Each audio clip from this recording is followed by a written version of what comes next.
Welcome to another episode of Cold Emails Hot Takes. Really excited for this one. I have Martin from Lidosaurus on the podcast. Great to have you on. How are you doing? I'm doing great, man. Pleasure to be here. Thanks. Okay, great. Yeah, we have, so Martin is the CEO and founder of Lidosaurus, a world-class lead generation agency with over 20 clients. And Martin, you know how this usually goes. We start with some rapid fire questions, some cold email value. You ready to jump into it and answer some rapid fire questions? Bombs away. All right, great. What are your favorite B2B data sources for cold email? Custom scraping, if the best, if you can do it, or Apollo, if you're lazy. All right. What are some of your favorite subject lines? Quick question, obviously, but we always split test against it, and we could dive into that later. We try to beat it. If you can beat quick question, you're doing great. And if you find that, you kind of found the pot of gold. Okay, but what would be your second favorite one if you had to pick one? We can go into more later. Something entirely relevant to the pitch. Okay. Can you tell me a little bit more about that? Like entirely irrelevant, like a split test? Yeah. So if you're selling professional coaching services, it would be something completely relevant, like notice you're speaking at blank conference. Like say you're selling coaching services and this is a public speaking coach. I say, or the name of their talk. Like that would be the best, right? If you're custom scraping data. All right. What's your favorite call to action in a cold email? You have 15 minutes to chat next week. Mm-hmm. What's your favorite? If we're going high threshold, if we're going low threshold, is this something you might be interested in? All right. What's your favorite follow-up messaging if someone hasn't responded to the first cold email, the first step of the sequence? Is this something that might help company blank? Okay. Or are you interested in discussing this? Often with no like exiting salutation, sometimes no cheers, no name, just 6 words. Okay, interesting. Are you interested in discussing this? Seems like a good one. I'm going to test this. How many steps in a cold email sequence? 3 to 5. Okay. Do you use videos, images, or GIFs in your sequences at all? Not anymore. Okay. So just plain text. Yeah, as plain as possible, and as little of it as possible now. Okay. What email provider do you like to use for cold email? G Suite, Outlook, Zoho, any other provider? All G Suite for us. All right. Although I read something really interesting just this week where somebody was saying, if you just test using Outlook for Outlook, if you're verifying emails and getting the SMTP provider anyway, if you run Outlook for Outlook and G Suite to G Suite, your deliverability is insane. And I'm like, oh yeah, duh. Obviously, like, why haven't we done that? Why not have both? Yeah, interesting one. That's a good one. Great. So that's it with rapid fire questions. Maybe like circling back in one of the things and one of the first questions that I asked you there, just so we can go into a little bit more detail. When you mentioned custom scraping, what do you mean exactly? Like, how does that look like? What's the process? Basically, it's almost just insurance. It's insurance for the whole campaign. If you invest all the time up front, which we don't do as often as we should because we're as lazy as everybody. But when we do, right, if we build an entirely custom list, and I can come back to that example of the, let's say, like professional services coach, someone who coaches people on public speaking. If you scraped a database of all of these different conferences where speakers speak, right, and you scrape the title of their talk that they worked on for 6 months and their name and their Twitter and their LinkedIn, and you got you could find their email that way. You have so much latitude to personalize that nobody else does, right? And if you were to put the title of someone's talk that they spent 6 months preparing for in the subject line of an email before they've even given that talk, like obviously they're going to open that email. So we do stuff like that. We can get interested rates of like 5-6%. versus now, what we see if we're just, taking the lazy way out where it might be, 1 to 3. Interesting. What kind of tools do you use for scraping? Is it like a Chrome extension, or like how do you go about Yeah, it? Manual work? We have two developers. So we have we built a custom tool that we haven't deployed as much yet, but there's a great tool called Bright Data. It used to be called Illuminati. It's not that techy, but you can basically scrape any page or do 2-level scraping, so say there's like company profiles in some database, you can go into that link and then grab whatever other data you're looking for. But anytime we're scraping, like essentially you could hire someone who knows Python, and I can share a resource after for hiring like part-time devs, a great company called Moonlit. I'll share it now. Called Moonlit out of Vancouver, Canada, where I'm from. So we actually picked up like a Microsoft developer from them for 20, 25 hours a week for the last year. It's just been amazing. Having like a really, really skilled developer at a rate that we can afford, if it gives them like a, kind of a passion project, something fun. And if you hire one of these people, and anyone who knows Python, they could put together some simple scraping workflows and then a little enrichment workflow, right? So it's like you go and grab the raw data, like company and person or LinkedIn, and then click a button and it'll grab all the LinkedIn data or the company data from Apollo, or Kendo, or like whatever tools you want.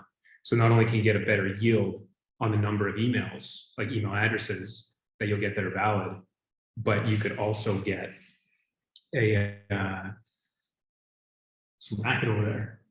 You can also just get fields that people don't personalize, and then you're also building audiences that are more unique. Yeah, interesting. Yeah, definitely worth it to get someone on the team that knows about scraping and like creating those custom data sets. Yeah, but I'll share the downside. The downside of that is that now we kind of have this like technological debt. So we actually send outbound through Apollo, which isn't that common, but we have a great custom plan kind of like through a partnership, so like it works. So we have like Apollo accounts for every single customer. But where it breaks down a bit is like once you've invested a ton to build out your own automations and API workflows and integrating all of your tools, now it's really hard. So like if Instantly got as good as it is today a year ago, like my God, I'd be a happy man, because like it's so good now. But as it's like we're struggling to make the switch immediately because we just have so much shit built on top of Apollo. And all of our other tools, integrating them all together would be Airtable and Zero Bounce and MailReach, whatever, like right, third-party auto warmers. Yeah. So yeah, sometimes can be difficult. It makes it hard to to switch. Yeah, when you have all these integrations and workflows in place already. It does, because now like your deliverability and Instantly is so much better. Like Apollo's big shortcoming is that their deliverability, if we're being fair, like their deliverability is not good.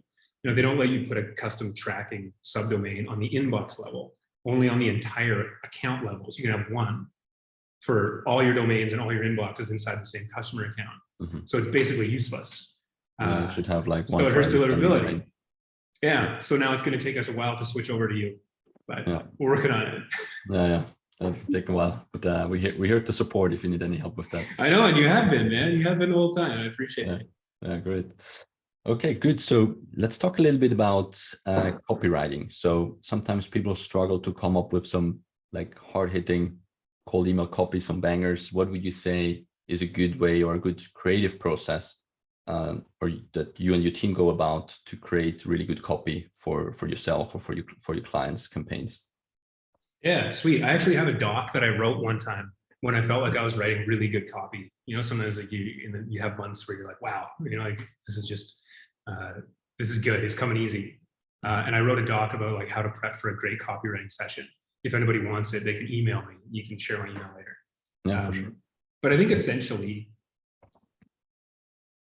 people overthink it. If you can answer the simple question, what is it? And like this isn't mine. I steal this from my friend Benny, who has an amazing agency called Senders in New York. If you answer the question, what is it? Like it means you're writing really clearly. And at the end of the day, like clarity and brevity go way further than fancy sales words. You know, like, what is it? Because if you can explain it really clearly, concisely, and give people the impression that you're not going to waste their time by being really verbose and long-winded, then those things for us tend to convert the best. Just answer the question, what is it? You know, and if you read the email and you still don't know what it is, then for us, that's usually not our best performing copy.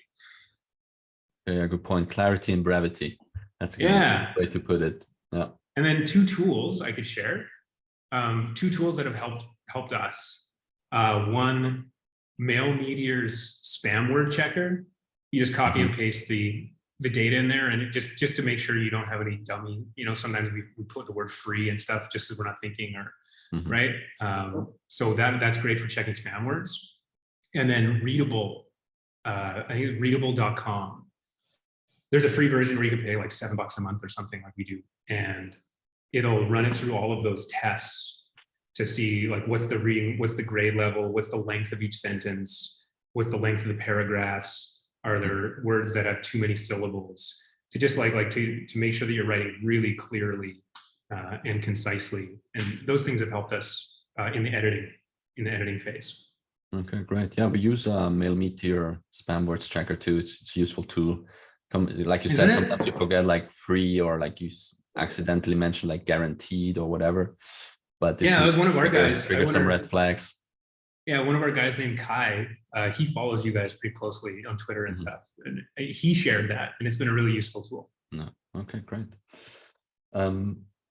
Now, besides that, we talked a little bit about cold email tactics, which is great. But a lot of our users and listeners are agency owners like you, right? And now you have a successful agency, you have 20 clients, things are going well. But as we all know, and me also as a past agency owner, the agency owner life is not necessarily the easiest. I mean, there's a lot of challenges and struggles involved as well. And sometimes you get caught up about only talking about the highlight reels, right? Only the good sides of the business. But what are some struggles that you have overcome to get to that point where you've built up the successful agency now? And what are some struggles that you're facing right now to kind of maintain this and even further grow this? Like, what can you give us some lessons to other agency owners? That's a really good question. It's always clear in hindsight, but again, you never really take your own advice. So all of this comes with a grain of salt. But I think where we're at now, I'll start there. So like what the pain that we're feeling now is that what got us from 10K to 50K MRR is a totally different set of tools and systems that are required to go from 50 to 100K MRR. So I think the big struggle is like scaling me in a way, you know, like being able to break down the crazy process that I've used over the coffee and duct tape phase of patching things together to try to actually put systems around that are repeatable and consistent, and figuring out what parts you should staple down to remove another variable, and which parts are kind of the magic, the creative stuff where you should let that element run wild and let people be creative. So I think that's been the biggest struggle right now. And I guess as we've grown, at the very start, I would have keeping profitability high and keeping expenses low when you're bootstrapping and you don't have cash yet is I think that this is my third business, my first agency, my third business. And that was something that I did this time that worked out really well. In the previous two, they didn't end so well because I think I, confused revenue and profit and customer deposits for my money. And, we ended up just expenses ballooning.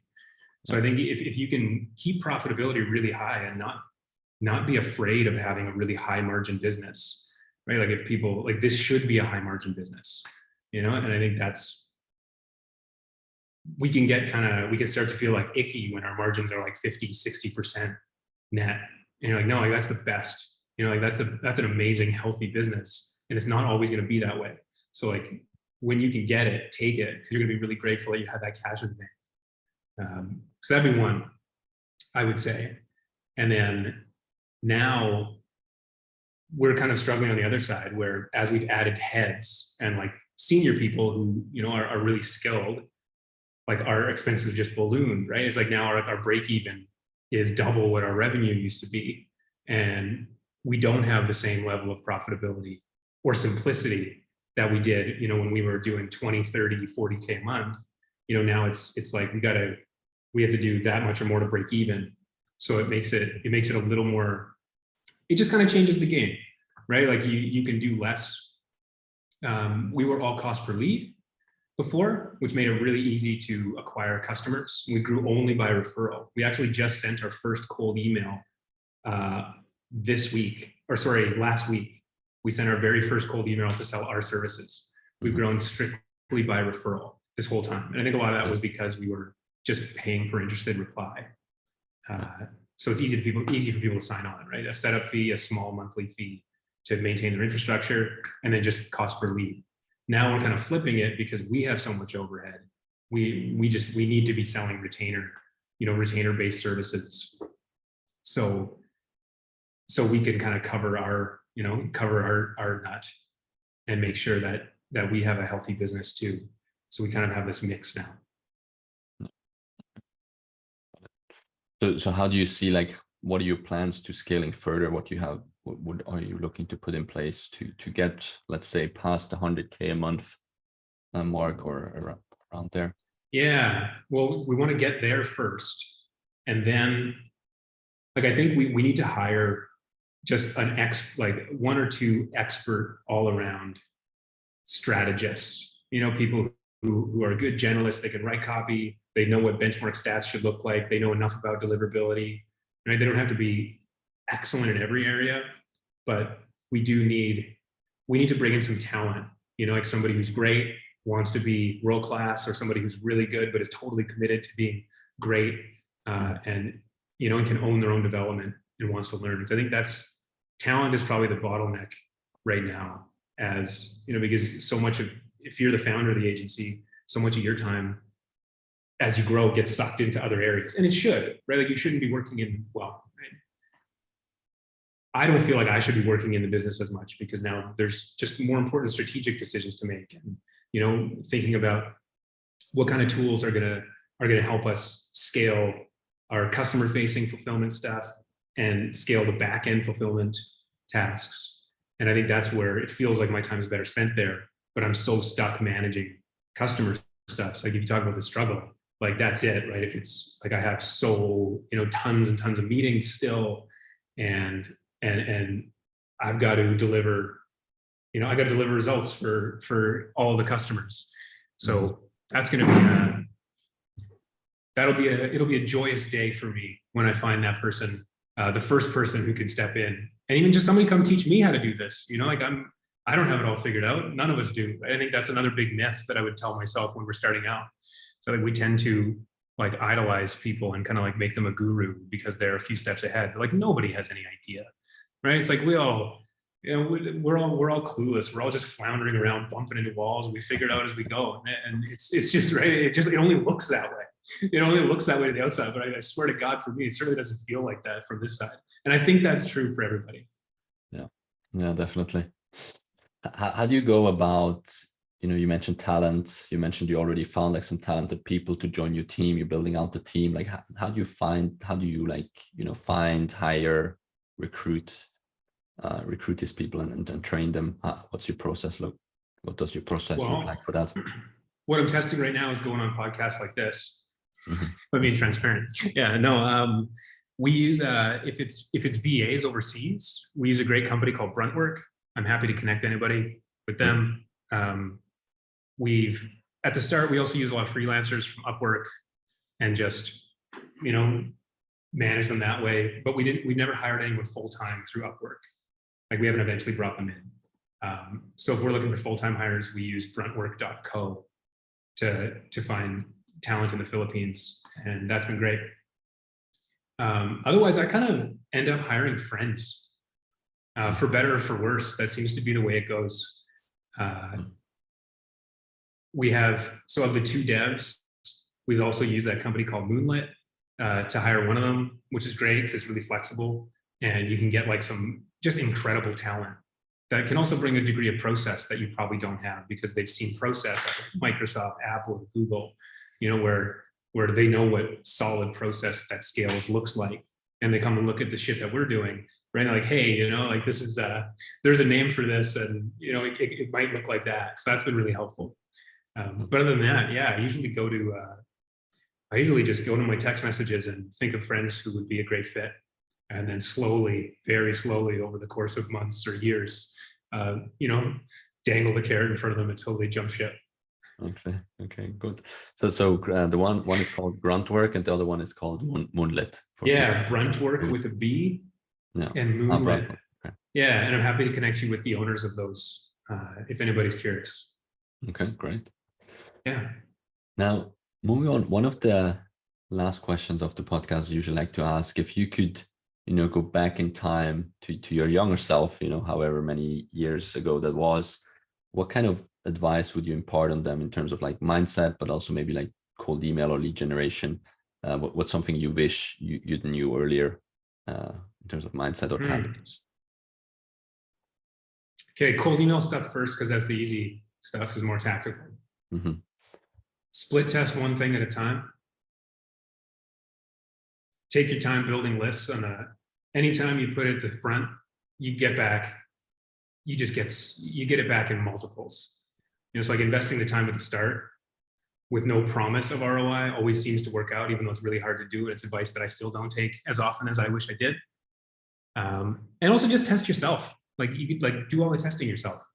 Because again, everybody, we tend to think when we're just starting something new that all of these other people have all the answers. But at least in the cold email space, the answers change so frequently, right? What works this month may not work in 3 months or what worked last year. You asked about GIFs. And like 10 years ago, I started my first cold email, sending it through Close.io. Close.io is what it was then. Now it's Close.com, right? So Steli FD, right? Like learned a lot from him, and was working with a custom apparel provider in Canada, and like got locked out of Google for the first time from sending from my own email address, like just classic, send 500 emails in a day, and then you just gotta test it. Right? Yeah. You talk about GIFs. Like I remember using like the Cookie Monster GIF and stuff, like Cookie Monster waiting, where he just has his fingers like this. Yeah.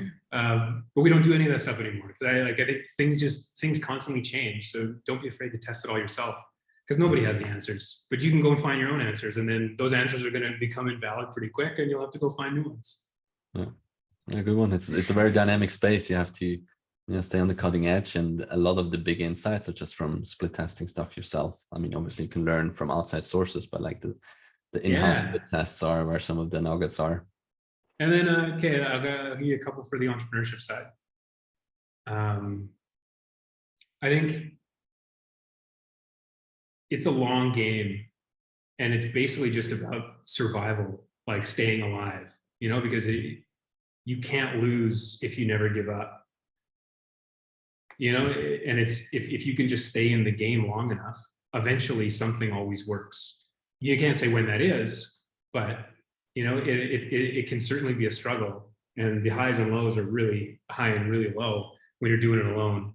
Mm-hmm. But I think I've come to understand that it's more a game of staying, of just like having staying power, and stick-to-itiveness more than having any special answers. Okay, great. Yeah, staying I think power, that's been staying power, persistence. Yeah, and then if you can find a mastermind group, or put together a little mastermind group. And I was even thinking right now of your listeners, like if there's 3 or 4 people who are in and around, the same phase, or like they're the same phase as we are. So like say you're somewhere between 20 and 100K, and you want to start a small mastermind where we can, like really, really share the more intimate details of the business and try and learn from each other.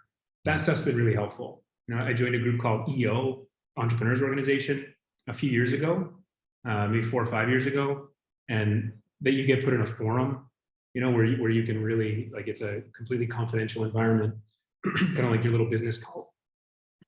And that's really useful. I think like having a peer group of some way, because the entrepreneurship ride is so lonely, especially if you're doing it without partners. You really don't have anyone inside your company to commiserate with. You don't really have anyone outside your company either.